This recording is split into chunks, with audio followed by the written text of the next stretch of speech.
Olá, eu sou a Carol Gomes, do time de Educação Financeira e Investimentos do PagBank, e esse é o Vozes que Inspiram, um projeto que abre espaço de diálogo sobre temas financeiros que impactam sistematicamente diferentes comunidades.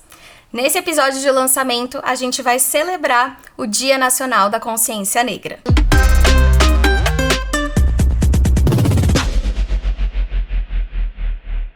Essa é uma data muito especial para a gente celebrar as conquistas da comunidade preta e continuar no avanço, de uma construção de um futuro mais igualitário. E um dos caminhos mais poderosos para isso é a educação financeira. Então hoje a gente vai falar sobre como o conhecimento em finanças é um instrumento poderoso para a emancipação.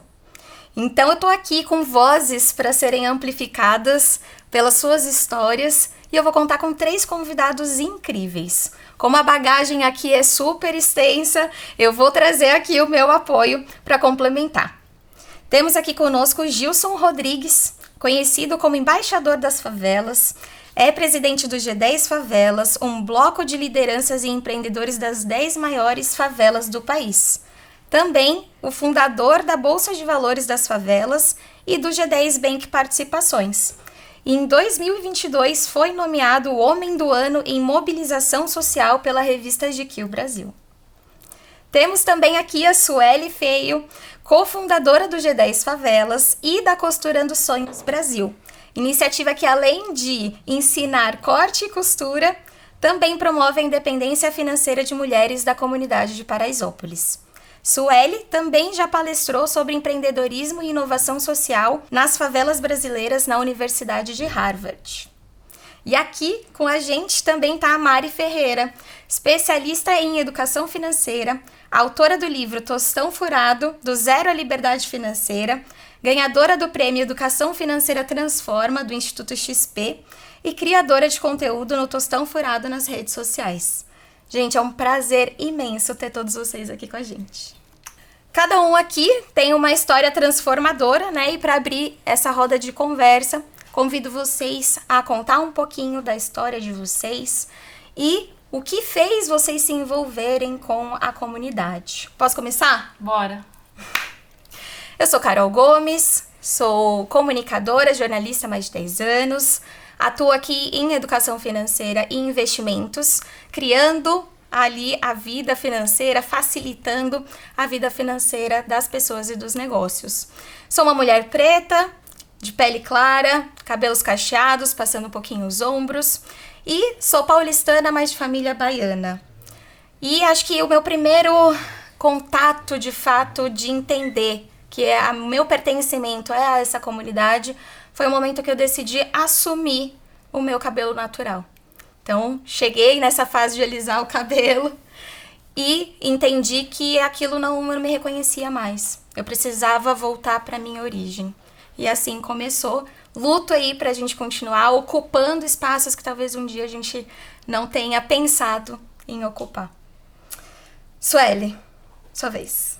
Olá, que alegria, hein? Programa de lançamento junto com pessoas maravilhosas. Estou bem feliz. Bom, eu sou Sueli Feio, nasci na Ilha do Marajó, eu sempre falo que é água e mato. Filha de uma família, tenho 9 irmãos e cheguei em São Paulo em 1994. Amo essa cidade e aqui em São Paulo encontrei o que mais eu acho que faz sentido hoje na minha vida, que é o trabalho social. No lado do Gilson, temos transformado muitas vidas. Então é uma missão que eu descobri aqui em São Paulo, na comunidade de Paraisópolis. Que lindo, muito bom. Mari? Eu venho de uma infância bem pobre e de muita aprovação, de muita falta e de muito aprendizado, porque às vezes a gente acaba aprendendo muito com a falta, A falta de educação financeira e de estrutura familiar fez que quando eu tive a minha primeira oportunidade de ter uma renda, assim, de ter o meu próprio dinheiro, eu quisesse fazer diferente. Então, desde os meus 18, 19 anos, eu começo a fazer o meu próprio planejamento financeiro.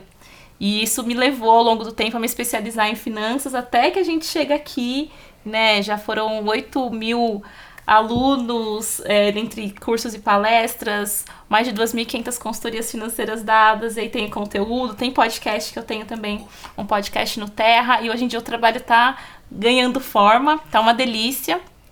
E eu acho que, trazendo pro nosso tema, né, quando... a gente até teve essa conversa, né, Carol? Quando que a gente se identifica com uma pessoa preta? Meu pai branco, minha mãe preta, a gente cresce meio sem saber o que é, né? E quando a gente é pobre e vive em periferia, todo mundo é meio misturado, você não sabe o que é. Quando a gente é criança que não tem noção ainda, né? Eu fui perceber quando eu fui pra faculdade, quando eu fui fazer curso de finanças, que não tinha muitas pessoas parecidas comigo, porque eram cursos pagos, diferente da escola pública onde eu estudei. E foi, eu acho que o meu primeiro choque realmente olhar em volta e perceber que eu tava como uma exceção ali, né? Eu tinha um acesso que poucas pessoas parecidas comigo tinham.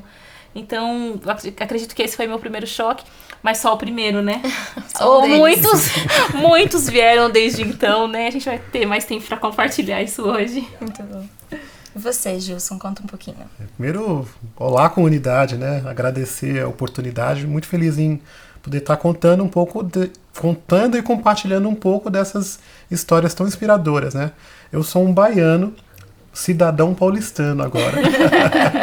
Estou em São Paulo desde meus 5 anos, em Paraisópolis, e eu sou filho de uma mulher surda-muda, que teve 14 filhos, que morreu cedo, de uma família que foi, de irmãos que foram dados no Brasil inteiro, e que essas crianças desde cedo foram tratadas como predestinadas a dar errado, a ter um futuro incerto. Então imagine um monte de crianças falantes, filhos de uma mulher surda-muda no meio da favela.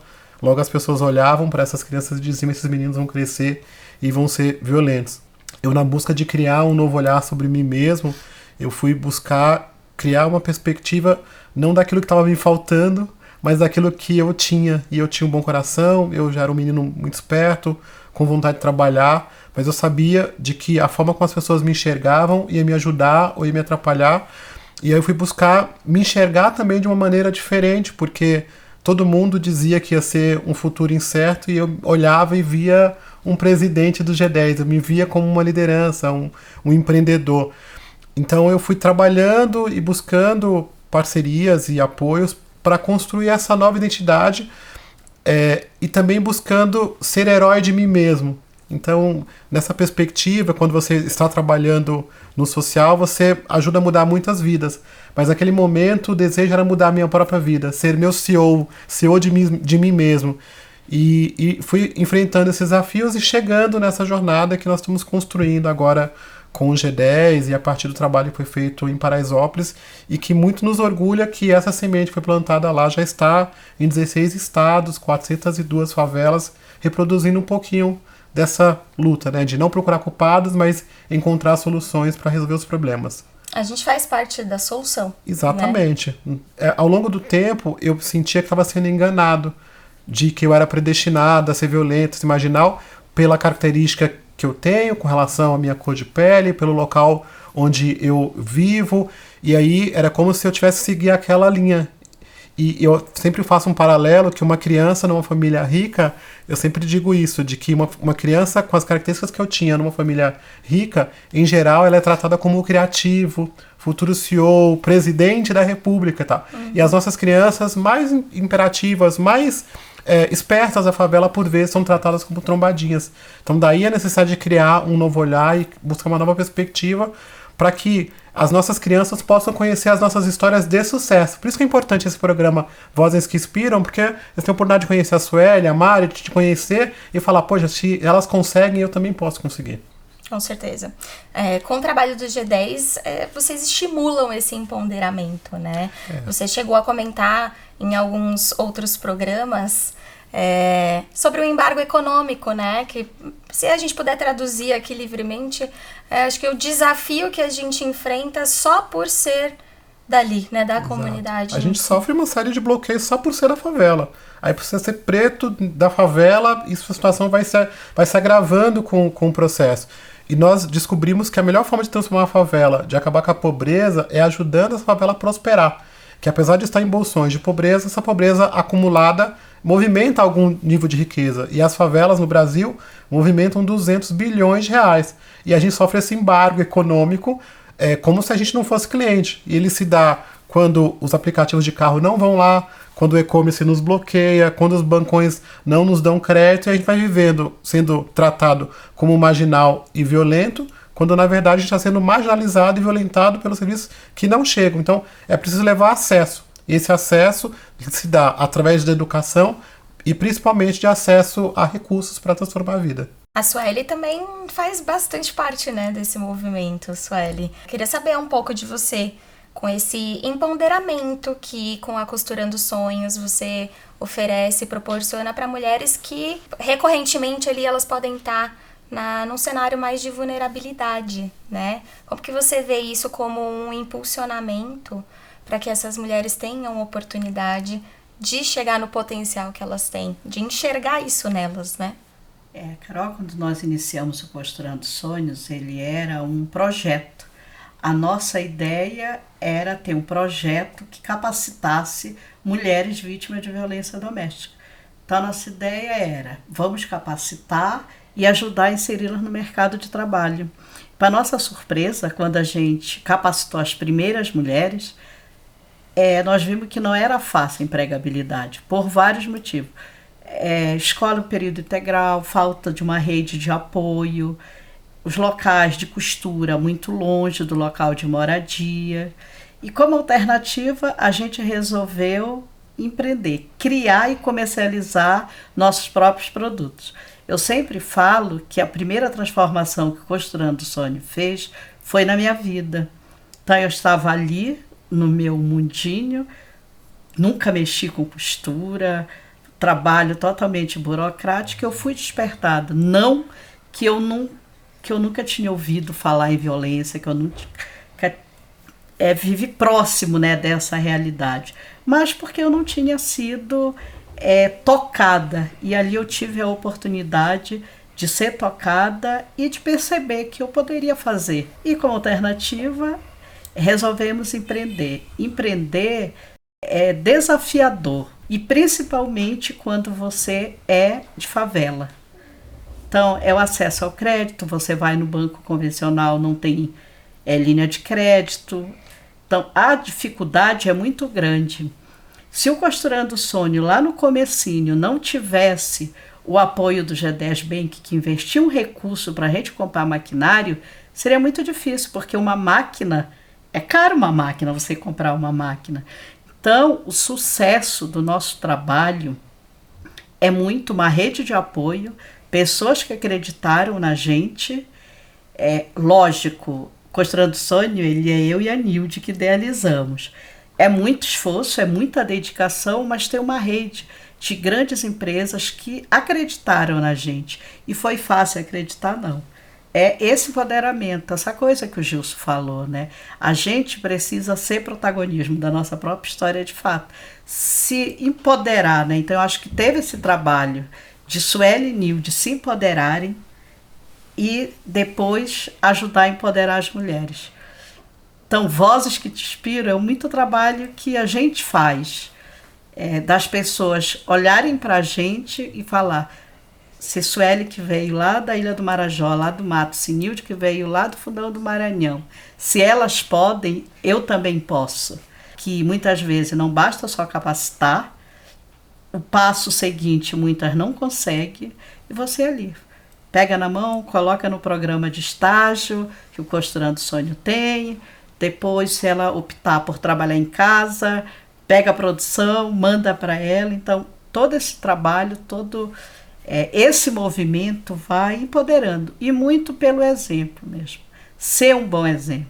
Dá para chegar lá, mas é fundamental. Muita disposição de trabalho, muita dedicação, muito amor. Gilson fala sempre isso. E apoio. Primeiro passo, então, é virar essa chavinha do eu posso, eu consigo. Eu né? consigo e vamos em frente. Mesmo aquele dia, né, que você fala, ai, tá difícil hoje. Passa o batom vermelho e vai. Acho que é fundamental, acho que a Mariana fala muito sobre isso, que é assim, elas conseguiram sair do artesanatinho que não vende, ou as pessoas compram por pena. Elas passaram a produzir coisas de qualidade, elas puderam levar um produto e também uma identidade que é diferente do que, em geral, as pessoas estão acostumadas sobre projetos de costura para favela, né? Minha roupa, né? Tipo assim, eu acho que eles fazem com esse tecido lá também, uma roupa tipo essa, Ó, meu né? vestido hoje, estou de Maravilhosa. A gente já tá com fila aqui Fila de pedidos, fila né? de pedidos aqui nos bastidores. A gente fala desse do eu não consigo, não é pra mim, né? E principalmente em relação a dinheiro, acho que isso com a educação financeira acontece bastante, né, Mari? Sim, porque tem aquele ponto de quando você nunca teve acesso, você não sabe o que fazer com esse dinheiro. E aí, se você estava comentando, né, as pessoas começaram agora a engajar e estão conseguindo algumas costuras, estão conseguindo levantar uma renda que algum tempo atrás elas não conseguiam. O que a gente faz com esse nosso primeiro dinheiro?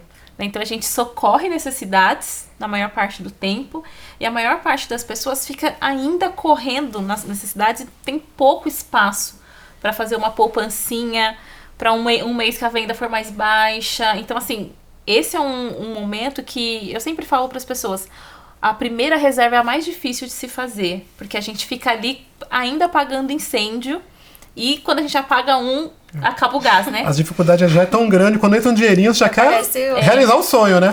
Então assim, a gente fica entre a realização de um desejo e uma necessidade que tem que ser suprida. Então, nesse primeiro momento, assim, a educação financeira, ela entra para que a gente consiga se lembrar que os imprevistos vão continuar surgindo, que a gente tem que, da medida do possível, continuar investindo no negócio, porque se a gente gasta hoje tudo que a gente recebeu, não tem o que produzir para amanhã, né?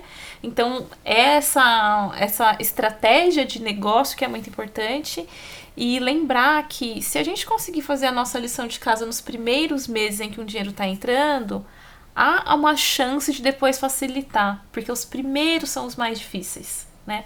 Depois, com o tempo se organizando, a gente consegue ter um pouco mais de tranquilidade para poder fazer uma reservinha ali, primeiro para um susto, depois para uma realização, um sonho, um desejo, né?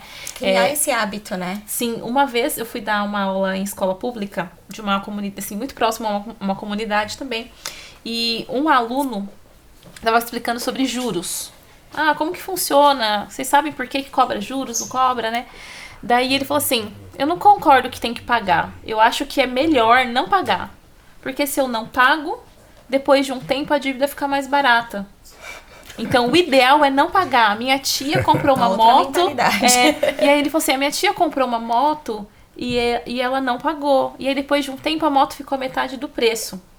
Então olha como que a gente vai entendendo a estratégia do jogo quando você está vivendo ali com outras pessoas e não necessariamente tendo acesso, porque o acesso é o que falta, né? Quando a minha mãe faleceu, depois de muito tempo eu fui entender que um dos motivos que levou à tristeza e aos problemas de saúde dela foi a depressão. E na época eu não sabia identificar. E ela muito menos, né? Então quantas coisas será que a gente não passou ao longo da vida, que a gente só não teve acesso, por mais que você tenha ido para a escola, por mais que você tenha se formado, tem algumas coisas que só você tendo acesso a pessoas que já estão num outro nível de educação, de renda, de acesso, que a gente consegue aprender, né? Então a gente fica muito preso. A escola onde eu estudei era dentro de uma favela. Então todo mundo entrava por dentro da favela, todo mundo era da favela. Então essa realidade, quando a gente sai dali e começa a olhar para o dinheiro como finanças pessoais, deixa eu fazer uma palestra aqui, parece um outro mundo, né? Mas a verdade é que essa é a maior parte da nossa população.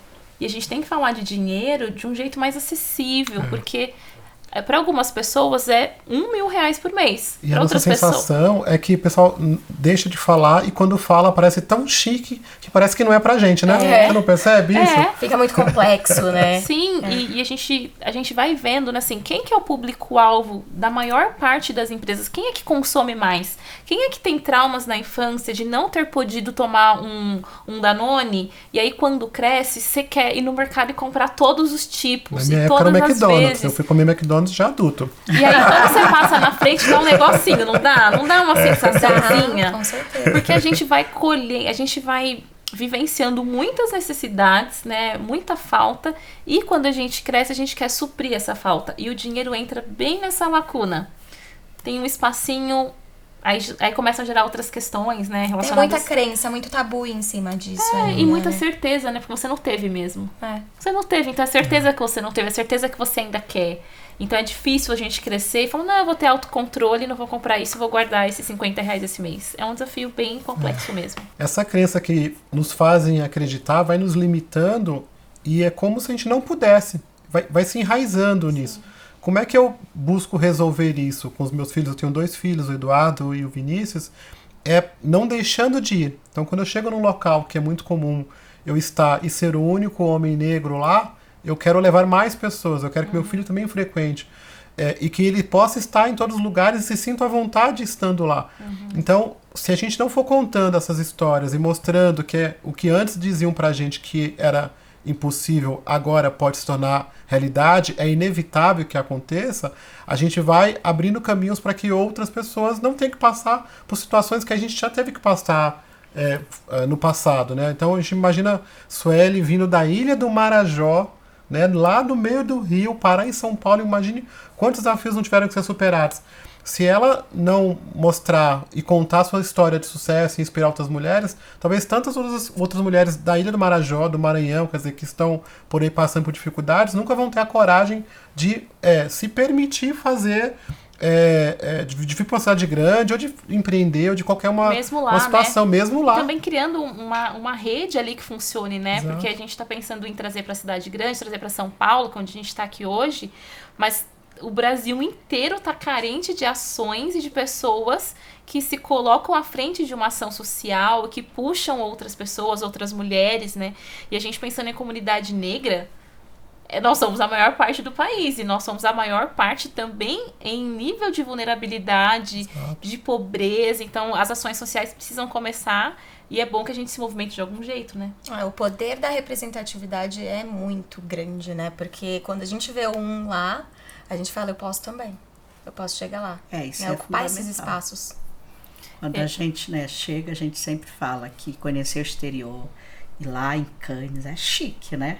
Ela tá chique, tá rica. Nova Foi York. pra Nova York, É pra muito Milão. bom, pessoal, mas o melhor é isso, das pessoas olharem e falar, caramba, se elas puderem, eu também posso. É possível, né? E não necessariamente ter a mesma vivência, né? Mas ter uma vivência que pra si faça sentido e que pra si você veja, nossa, minha vida tá acontecendo, meus filhos estão crescendo, estão estudando, as coisas estão caminhando, eu não tô passando aquela necessidade que eu passava antes, né? E ser escutado, Sim. né?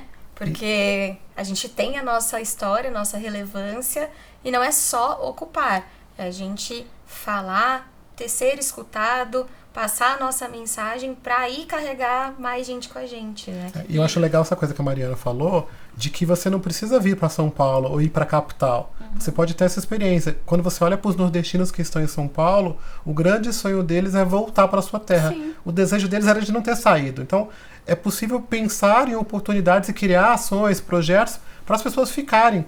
Então, isso é fundamental, dizer que dá para poder fazer mesmo estando naquela situação. Então, onde existe uma situação de carência, também pode ter do lado ali uma situação de potência, de criar soluções. E o empreendedorismo, ele nasce no Brasil muito da necessidade, né? Então, se a gente for ver, tudo quanto é pesquisa que tem aí, fala, temos um time empreendedor. A gente tem necessidade, e da necessidade vem a nossa criatividade, e aí, em alguns casos, empreender é a nossa única opção. Porque, por exemplo, para quem mora numa favela, também é muito difícil ser contratado numa empresa que tem um escritório na avenida principal da cidade, porque o deslocamento é difícil, há um preconceito com Exato. Pessoas que moram em comunidades, que moram mais distante, aí fica caro para trazer a pessoa para cá, vai que acontece alguma coisa, e aí a pessoa já não tem essa opção, por mais que ela até consiga estudar, em muitos casos não consegue sair dali. Infelizmente, o que acontece concretamente é que nos fazem ter vergonha de onde nós Também. vivemos e da nossa origem. E aí, quando você olha para as favelas, elas estão sempre dizendo que mora num bairro rico do lado. Então, você olha para a Rocinha, por exemplo, eles falam que mora em São Conrado. Heliópolis fala que mora no Ipiranga, Cambuci. Paraisópolis naturalmente fala que mora no Morumbi. Sim. Eu até brinco, olha pra cara, vê que não é cara do Morumbi. Mas tem que falar para ser aceito, e isso é um absurdo. Então, quando o G10 Favelas nasce, ele nasce com o nome Favelas, justamente o seguinte, que nós devemos assumir os nossos desafios, mas também as grandes oportunidades. Sim. Então, o G10 é da inspiração do G7, do G20, dos países ricos, para ser o G10 das favelas ricas. E quando você cria um novo posicionamento também, você ajuda as pessoas a ter orgulho de onde vivem. Quando nós começamos a fazer as transformações em Paraisópolis, nós decidimos amar Paraisópolis. Tanto é que surgiu a novela I Love Paraisópolis, que foi fruto desse amor à população. Porque sabíamos que não tínhamos como mudar do bairro, então nós decidimos amar para ficar. Então as grandes transformações que vão acontecer na sua empresa, na sua rua, na sua cidade, vão ser pelas próprias pessoas. Então ame os seus locais, ame o seu projeto, ame a si mesmo para fazer as mudanças que são necessárias. Porque essa receita do amor que a Sueli contou, que a gente aplica lá, ela é fundamental para que a gente consiga avançar e superar os nossos desafios. E acho que é sobre a gente poder também não pensar que aquele lugar, se eu começar a ganhar um pouco mais, eu vou sair daqui. Não, é de fato a gente olhar para o crescimento da comunidade em si, né? Você fala muito da questão de empreendedorismo, né? Apoia muito ali as estruturas que nascem dentro da comunidade. Como que a gente pode inspirar outras pessoas também a virem nesse caminho? Eu acho que a principal inspiração é pelo exemplo, porque eu ouvi, acho que todos nós ouvimos muito de que não dava certo, de que a gente vai seguir uma história de fracasso. Então, se a gente não mostrar pelo exemplo que é possível, as pessoas vão achar que é mais uma coisa de uma história que está sendo contada. Hoje em dia, como o empreendedorismo está muito na moda, não sei se a Mari vê isso, tem muita gente que fala muita coisa que na prática não está acontecendo. Então, a Costurando Sonhos, por exemplo, é uma experiência que você pode ir lá e ver as costureiras. Você tem um grupo, acho que são 148 costureiras que são atingidas e mais de 1.600 pessoas que foram formadas dentro desse projeto. É uma iniciativa que você pode olhar. Quando você conta uma história, se as pessoas que estão sofrendo aquela violência não conseguem se enxergar naquele lugar, fica mais desafiador, porque fica parecendo com uma pessoa de longe. Então, quando a Mariana fala, não, eu estudei na favela, eu fui da Ilha do Marajó. Outras pessoas que passaram por essa situação falam, caramba, aquela menina lá eu conheci, ou eu vejo. Então, eu também fui assim, então eu posso transformar essa realidade. Tem que ser muito pelo exemplo, nessa perspectiva, porque já foi tão martirizado na nossa cabeça que não dava, que é assim, onde come um, come dois, e você vai estar passando fome, que fica assim, e naturalizou a dificuldade. Então, a gente vê a história de um novo normal. Sim. O novo normal é uma situação agravada pelo desemprego, pela fome, que tá tudo bem. Só que não tá tudo bem. A desigualdade, ela atinge a gente de um jeito muito cruel, né? E você falou isso, eu lembrei de uma frase quando eu era criança. Porque a gente teve alguns momentos de passar muita necessidade mesmo, de ter que ir na casa do tio pedir um pouco disso, um pouco daquilo, aí vem meio pacote de arroz, meio pacote de feijão, pão duro, aquela coisa assim que você fala, meu Deus, né? Eu não queria lembrar que eu passei por tudo isso. E eu lembro de ouvir alguém na sala, assim, do lado, falar, ai, coitadinhos dos filhos da Roseli. Porque é isso, assim, a pessoa olha e fala, olha a situação que eles estão, nunca vão ser ninguém na vida, né? Coitados, olha a vida que eles têm. E isso ficou ouvindo o tempo todo. Então, Sim. Quando a gente fala, né, essa coisa do empreendedorismo, a gente tem muito lá no nosso trabalho assim, quer empreender, quando a gente cria um projeto, Gilson fala, quer fazer, mas é fazer e fazer bem. Sim. Então, a gente busca muito, né, mostrar essa potência da favela. De onde são a maioria das pessoas que estão produzindo para grandes marcas? E quem está consumindo das grandes marcas? Também. Então, é uma Somos coisa, nós. então, a gente está com um novo olhar, né? Eu estou lá e eu estou fazendo. E eu falo o meu nome, né? Então, Costurando Sonhos, somos nós que estamos fazendo. Esse vestido lindo é de dentro da favela. Olha a potência, quando a gente veste a Miss Universo, que vai para fora disputar o Miss Universo com vestido, é essa potência, né? Então, empreender também, voltando aqui para o nosso... A gente cada vez mais estimular as pessoas a não... Gilson falou a questão do paninho de prato, né? Do artesanato. Porque é um avanço você fazer quando você não está fazendo nada. Mas é possível fazer mais. Porque você vai transformar a sua vida, de fato, vai impactar na medida que você fizer o pano de prato. Que aí você cobra R$100 o pano de prato. E aí isso vai gerando renda e vai potencializando. Então, o nosso trabalho é muito isso. É potencializar, mostrar que é possível e estourando bolhas. Hoje a gente conseguiu estourar em várias bolhas. Ai, Com que certeza, orgulho. Né? com certeza. Várias orgulho. bolhas. Outro dia, eu fui no local e eu falei, caramba, eu estourei uma bolha, mas eu já tô em outra. Sempre eu vejo a mesma pessoa, né? Estourou uma bolha e já tá em outra, que você olha, tá lá as mesmas pessoas. É desafiador, de fato. É o trabalho, né, que tem que fazer sempre, mas é isso. Esse né? estouro da bolha é persistente, É persistente, né? Ele não é você só uma olha, vez, caramba, você tem que ir eu tô lá tentar dentro de pôr uma outra mais. bolha. O trabalho não para. Não O para, trabalho não não para, para. não para. É contínuo, de fato, né? A gente fala muito da independência financeira, né, Mari? Queria que você falasse um pouquinho sobre você como consultora, como mentora, como que traz esses conhecimentos em educação financeira para mudar esse cenário de vulnerabilidade econômica. Eu falo um pouco mais na perspectiva da liberdade financeira, porque pra gente que vem de uma realidade muito puxada, a independência é um sonho que tá uns quilômetros um pouquinho mais distante, porque a independência é você não depender de nada nem de ninguém, você ter o dinheiro suficiente para se manter a vida inteira independente de qualquer coisa. Então, independência é demais. Agora, a liberdade de poder ficar numa relação ou não, de se mudar de uma casa onde você não está se sentindo bem ou não, né? Ter uma renda que te garanta uma sobrevivência digna e com uma reservinha ali para um momento de diversão ou de susto, de um imprevisto.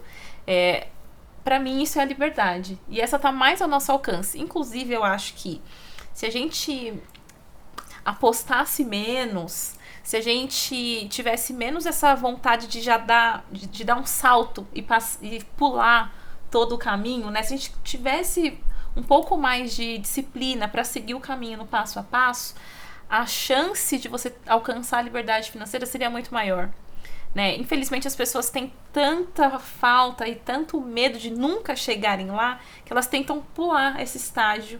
E aí a gente vê uma quantidade enorme de brasileiros, inclusive beneficiados do Bolsa Família, viciados em jogos, em apostas online, por exemplo, né? Que é um problema que está alcançando principalmente as pessoas mais vulneráveis, financeiramente falando. Então, quando eu penso na educação financeira, eu quero levar para as pessoas o sentido da liberdade. Faz o seu, tenta guardar um pouquinho, tenta criar reserva, tenta entender como que esse mecanismo financeiro funciona, do que é muito melhor você ganhar juros do que você pagar juros.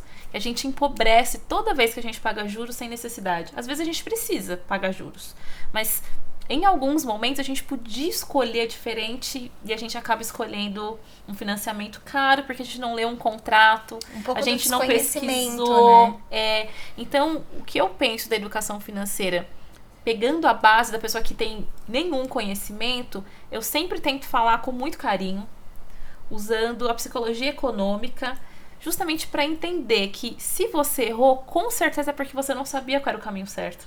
Porque se você soubesse, você teria ido, né? Eu vejo o exemplo da minha família. Meus pais, para você ter uma ideia, teve uma época que a gente conseguiu comprar um terreno, porque a gente morou de favor a vida inteira. Quando a gente conseguiu comprar um terreno, e era num lugar muito ruim, não tinha nada ao redor, muito bicho, muito mato e tal. Daí a gente conseguiu vender aquela casa que a gente construiu, leia-se barraco, a gente conseguiu vender e com o dinheiro, ao invés da minha família fazer uma reserva ou tentar juntar para comprar uma casa, eles compraram móveis que ficaram na loja por 3 anos, porque não tinham onde pôr os móveis, porque a gente mudou para 2 cômodos, nós éramos 6, todo mundo dormindo no chão, não tinha onde pôr os móveis, mas eles estavam sonhando tanto com a casa própria que eles se viram dentro da casa e não pensaram que a casa era mais importante. Ou que deixar aquele dinheiro para um aluguel, uma casa de 3 cômodos ao invés de 2 para 6 pessoas, já seria melhor. Então, você não conseguir sair dessa zona, porque você não consegue esse acesso de entender o que pode estar do outro lado, é o que paralisa muitas pessoas. E que faz com que muita gente que não acha que não vale a pena. Amanhã vai faltar, então é melhor eu gastar hoje o que eu tenho.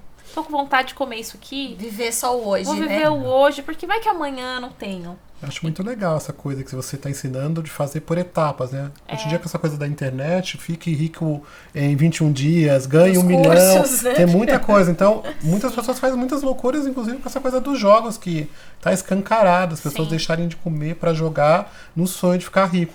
Então, era mais fácil fazer um planejamento, ir para um curso, se preparar, colocar metas concretamente e ir alcançando para ter esse sucesso, né? Sim. Eu acho que esse discernimento que você trouxe aqui sobre independência e liberdade financeira, nem eu tinha esse conceito desse jeito, que liberdade é você ter o poder de escolha concretamente, independência é você poder ficar mais folgado. Então as pessoas estão buscando a independência financeira para um Sem ter caminho a errado. liberdade. Exatamente. Né? Então, assim, elas ficam, na verdade, presas nessa busca, porque você fica presa a um jogo, você fica presa a uma relação abusiva, você fica presa a um sistema que não te faz bem, né, que tira a sua liberdade para tentar um enriquecimento. Exato. E ele não acontece assim, nem a gente que tá aqui, ó, trabalhando há tempos, aí trabalha na televisão, faz um negócio, outra gente ainda tá tentando ajudar a família a sair, né, de uma faixa de Seco, pobreza né? maior. Exatamente. Então, eu acredito no poder da educação financeira, mas eu tenho consciência de que o que é ensinado de educação financeira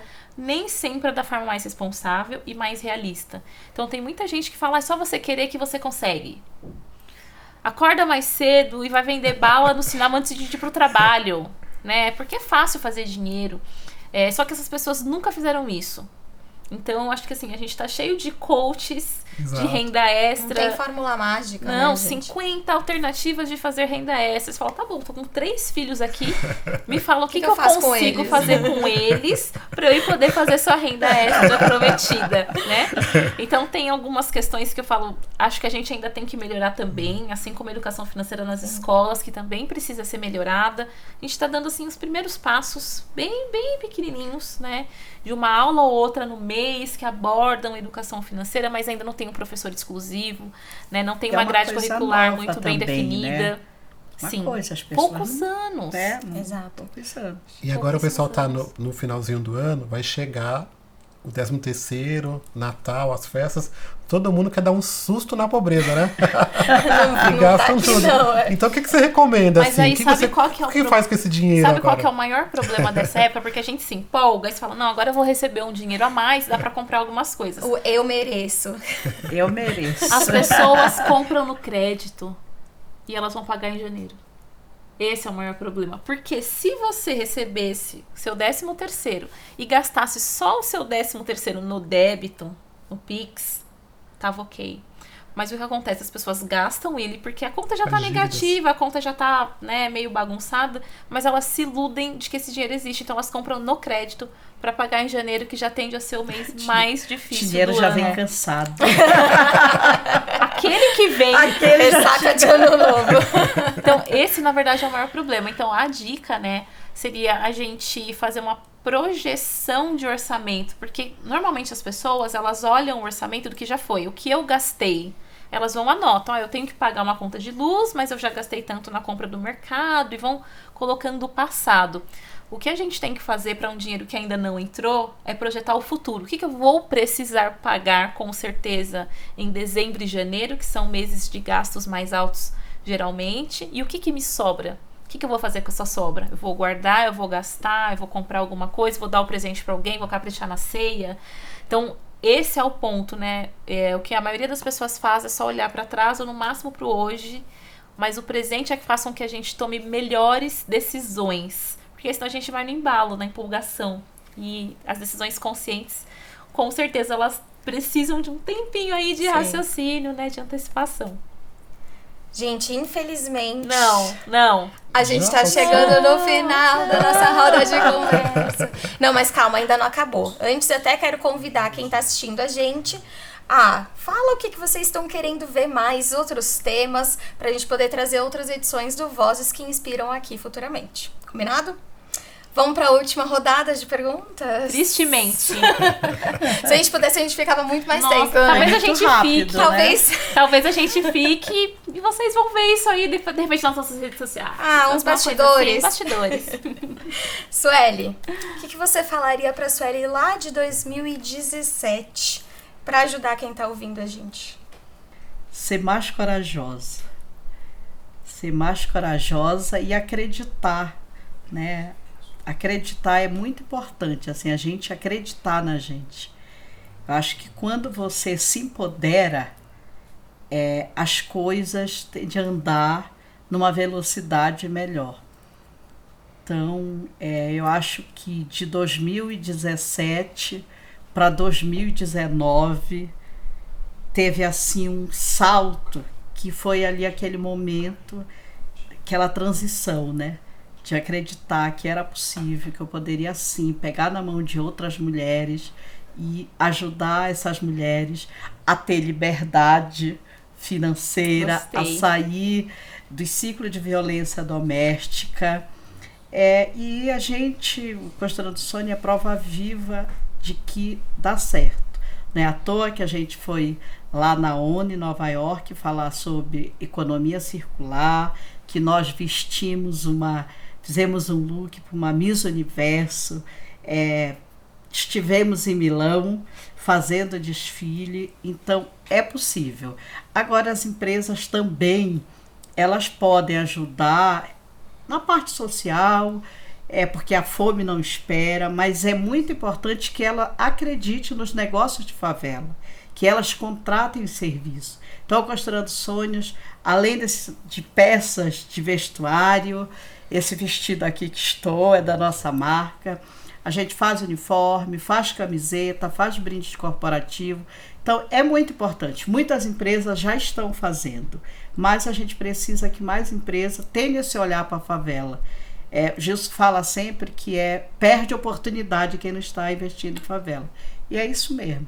E valorize, né? Porque não é porque a gente tá contratando uma galera que trabalha na favela que a gente tem que pagar por aquela mercadoria como se ela tivesse menos valor do que a gente compra no shopping, né? Mas Valorizar. quando você está empoderada, Mari, você fala, opa, não, tem o valor. Então, quando você está empoderada, você Bota seu preço e... Você bota o Sim. seu preço e você convence as pessoas. Ele não está pagando muito fora, ele está pagando o preço de mercado. Gente, porque é da favela, a gente não está cobrando valor diferenciado. A gente quer ser valorizado e quer que seja pago como paga numa loja lá no shopping, porque o produto tem qualidade.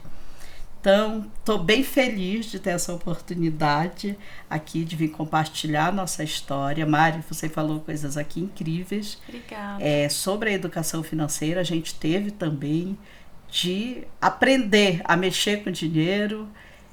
E eu fico à disposição, se vocês quiserem me convidar, para chamar a galera aí, gente né? Vamos já aceita. fazer um encontrinho. Já Já faz uma fiquei louca collab. para ir lá conhecer. E Gilson, obrigado. Seu apoio, assim, tem sido muito importante. É amigo das mulheres, de fato. E amigo não só dando conselho, mas investindo, trazendo investidores para investir. E esse parceiro, né? Que já é nosso parceiro, já está contratando, já está fazendo coisas muito bacanas. Então, eu quero agradecer demais por essa oportunidade. E, na fé, muito trabalho, disposição e vamos em frente. É um grande prazer. Gilson, como que a gente vira a chavinha da falta? Eu acredito que nós viramos a chave da falta olhando para aquilo que a gente tem. Nós queremos ser definidos não pelos nossos problemas e os nossos desafios, porque a falta nos deixou mais violento, mais marginal e distante das pessoas. Mas quando a gente olha para o que a gente tem, a gente vê quanto a gente é forte, quanto a gente tem essa potência, quanto a gente pode olhar para aquelas oportunidades que ninguém estava enxergando e buscando criar soluções. Nós temos construído ali uma espécie de Vale do Silício da favela, olhando para aquilo que está faltando. Eu digo sempre assim, se você precisa de crédito, vá, procura o G10 Bank, que é um BNDES da favela. Precisa de entrega, fala com o Correios da favela, com o Favela Brasil Express. Quer se vestir bem? Costurando Sonhos. Quer se alimentar? Gastrou Favela. criando um boulevard de Paris, Parisópolis. Paris. Precisa de investimentos, bolsa de valores na favela. Tudo isso eram desafios que a gente foi percebendo que não chegava. E ao não chegar, nos deixava mais violento, mais marginal. Então, à medida em que nós vamos olhar para aquilo que nos falta, mas olhar como oportunidade de solução, a gente vai caminhando. Eu sempre procurei estabelecer que nós não deveríamos procurar heróis fora da gente. Que nós tínhamos que ser nosso herói.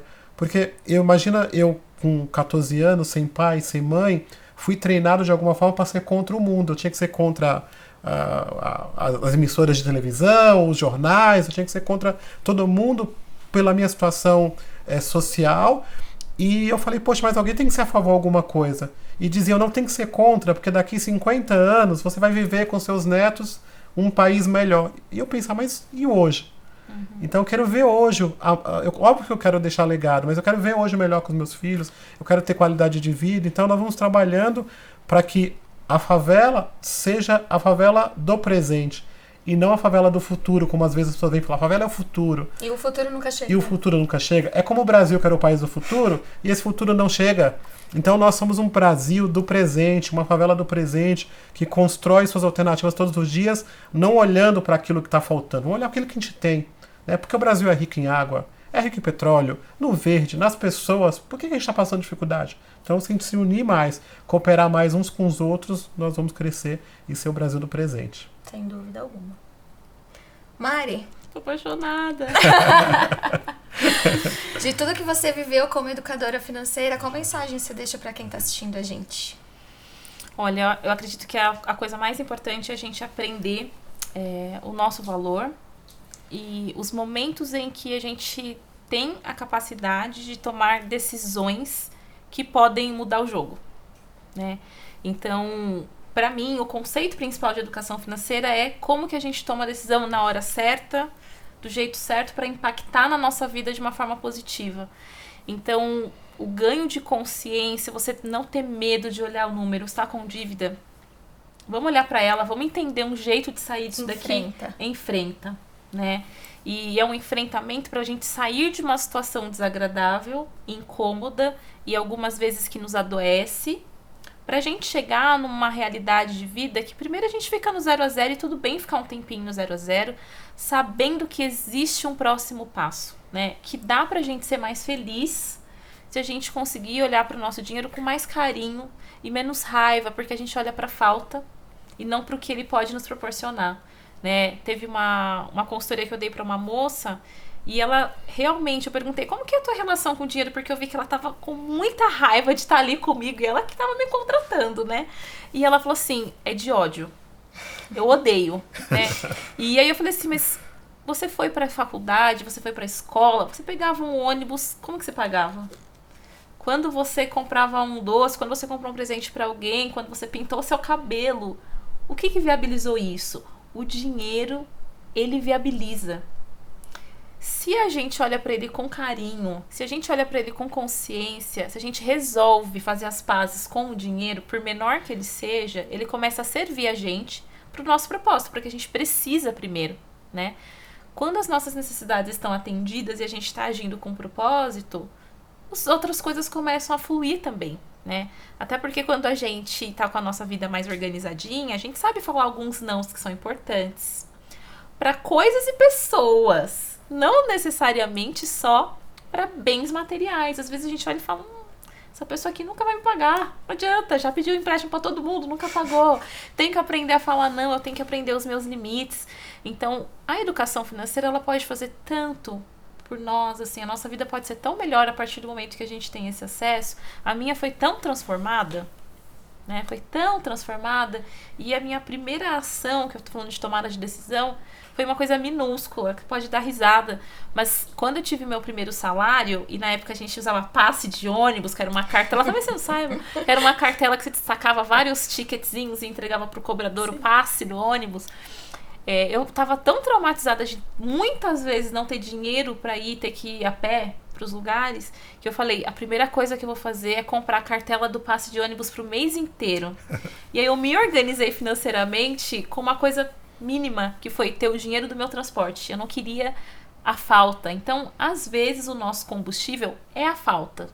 Mas se ele for um combustível para que a gente alcance a liberdade financeira, que seja. Que seja.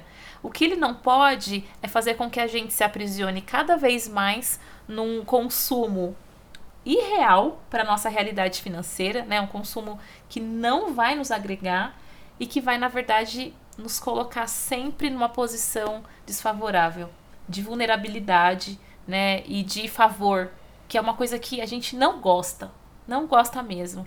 Então, se eu puder dar qualquer dica, qualquer conselho, o meu abraço é: tente se organizar financeiramente, busque pessoas que falem de educação financeira para a tua realidade, não aquela galera que fala de enriquecimento e tal, que a gente vai conseguir alcançar essa liberdade, a gente vai conseguir alcançar uma felicidade e uma autonomia maior, né? Então esse é o meu maior desejo. Eu espero muito que a conversa de hoje tenha também inspirado as pessoas que estão aí do outro lado a pensarem sobre isso, independentemente da nossa classe social, independentemente da nossa de sermos colocados, né, às margens. Então eu espero muito que a gente tenha conseguido isso hoje, e quem quiser continuar essa conversa pode me seguir no Tostão Furado, que a gente vai...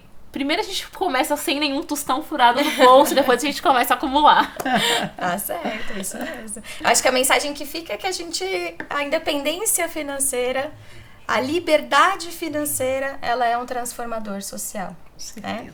Espero que todo mundo aqui tenha conseguido se inspirar tanto quanto eu, que eu tô honradíssima de ter tido essa roda de conversa aqui com vocês. Muito obrigada. E o Dia da Consciência Negra, ela é de fato uma luta contínua. A gente tem que lembrar que o futuro é agora. Né? E a vocês que acompanharam a gente até agora, lembrem-se, né? Educação financeira, ela é um caminho para um futuro mais tranquilo. Esse foi o primeiro episódio do Vozes que Inspiram, um projeto do PagBank que traz temas financeiros que impactam sistematicamente diferentes comunidades. Tô muito agradecida de vocês terem aqui participado com a gente. Muito obrigada. Muito obrigada. Até a próxima.